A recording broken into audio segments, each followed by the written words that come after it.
Inovasi untuk terapi penyembuhan pasien COVID-19 terus dilakukan. Rumah Sakit Islam Banjarnegara, Jawa Tengah berhasil membuat inovasi sebuah alat bernama masker candera di muka.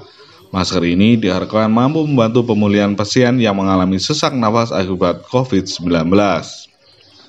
Masker candera di muka berbahan dasar masker respirator yang biasa dipakai tukang cat atau laboratorium.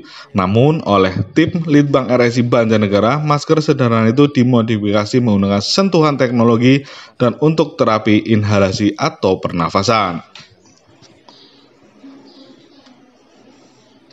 Masker temuan itu memiliki prinsip merubah cairan seperti minyak eukaliptus atau lainnya diubah menjadi uap yang bisa dihisap melalui hidung dan jalur pernafasan sebagai terapi yang bersifat melegakan.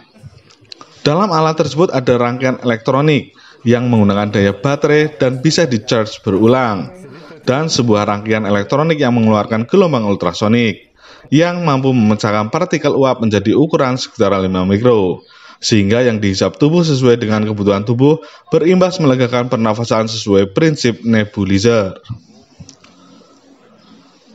Masker candera di muka juga telah diuji coba pada beberapa orang pasien, diantaranya adalah pasien penyintas COVID-19, dan ada manfaat langsung yang dirasakan oleh pasien.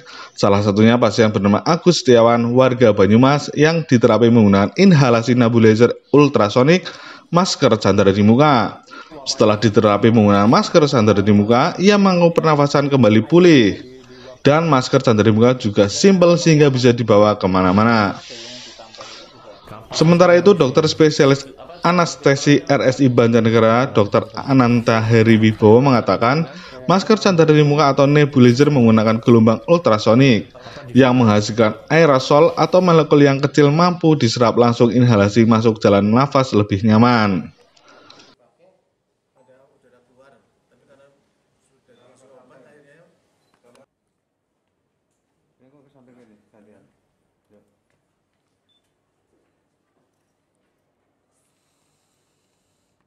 Pak kemarin, Pak? Kemarin cuma membantu pernafasan karena agak sesak gitu. Oh, dan itu untuk Bapak kemarin efektif ya, Pak?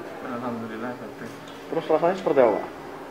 Rasanya biasa saja. Oh, Cuman karena dia kan diisi pakai cairannya kayak seperti lebih pelong atau lebih? pelong. Oh. Jadi setelah dihirup, rasa sesak kemudian dahaknya yang itu akhirnya keluar semua.